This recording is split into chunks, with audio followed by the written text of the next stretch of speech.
everybody, how y'all doing today?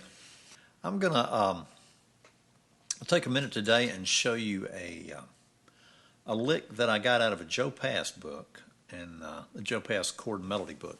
Starting basically from B flat 9 up the neck here. Then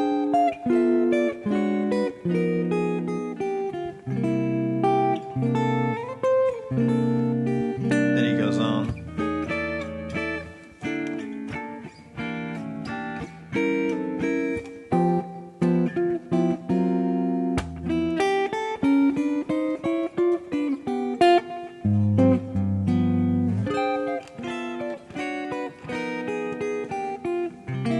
See how that resolves so nicely to that 4/7 chord, C7. So what he's doing is playing. It's like it's a 9th chord. Actually, it's a 13th chord when you add that top note, because you got 3, 1, 2, 3, 4, 5, 6, flat 7, 8, 9, 3, 4, 5, 6, which is the same as a 13th.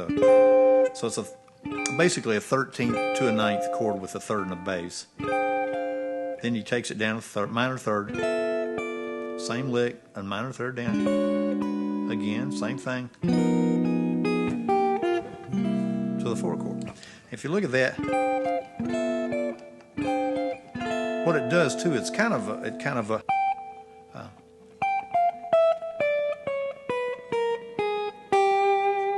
a whole step, half step scale he's doing on top of that chord. And so it's a whole step, half step, whole step, half step, whole step, half step, whole step, half step, then it walks it down to the chord. So anyway, so I found that lick to be that through learning these Joe Pass chord melodies out of this one book. There's some of the licks that he would use over and over again in his arrangements, and or his improvisations more often than not. But I found it's just as easy to take to ascend with it as to descend. It's just a really cool lick. So if you're in the key of A7, you can transpose it to the middle 4 strings. You don't have to. Any chord that you know on the first 4 strings, it's an excellent exercise to learn that chord on the middle 4 strings. And you can do it very easily just by picking out the individual notes, like that note. Just fish around, find it on the next string down, go to that note. So then you got, or so you got that, then you got that on top. So this turns into that right there, see? So it's the same D9 or D13 with the 3rd and the bass up here in the middle. That's how you play the D9, D13 up here on the same exact voicing on the middle 4 strings. And you could actually take that to the bottom 4 strings by doing the same thing. And it's 4 different fingerings. You got that there. Here you have all 4 fingers involved. Or you can do it with a bar with the index finger playing the G string and the A string. Or you can pull it up here. That's kind of the trickiest one, because you want your index finger on that 3rd and the bass there on the E string, then that flat 7 ring finger. It's easier to understand maybe if you look at it down here an octave lower. You have your D7 chord, right?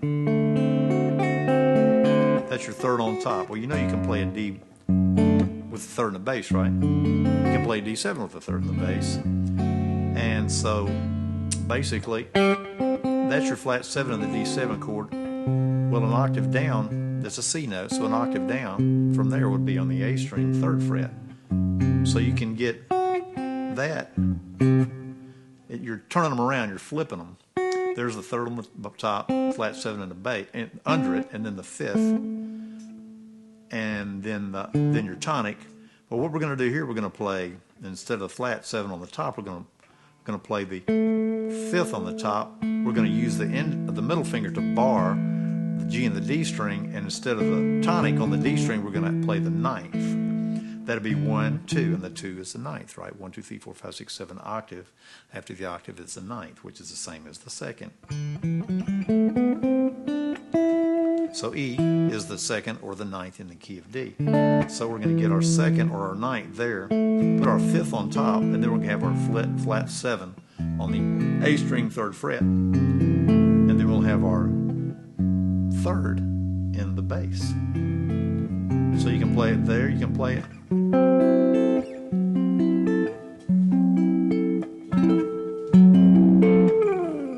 So anyhow, if you're playing in A, you can play the 1 chord instead of just playing 5th fret dominant 7 chord. You can do this A9 chord.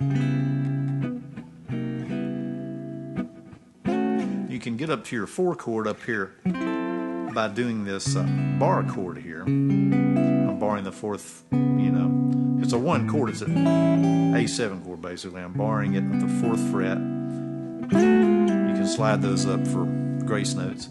So to get that same thing there down here on octave, and you slide down under your 4 chord, or that chord, but I'm using it up here in the middle 4th string, see? So you can do a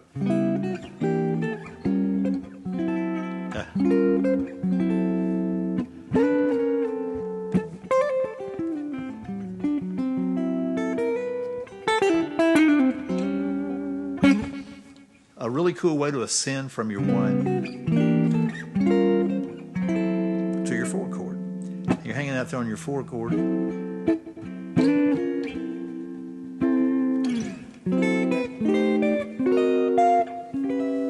And you can jump back down to from that position down here to the 4th fret position, and on your 4 chord, do the same lick on the first 4 strings, and instead of going back down to the 1 like we went back down to the 4 here, right? Well, we know that if we go up from the 4 chord to the 1, we'll have to slide up a half step. I think that probably has something to do with the fact that from the 1 to the 4 is a 4th, and from the 4 to the 1 is backwards. It's a 5th up to get from the 4 to get back up to the 1. It's 1, 2, 3, 4, 5 notes you got to go, right? So you have to go. You got to go up another fret. Anyway, hope you enjoyed the Joe Pass lick today, guys. Try to put that to use in your blues picking.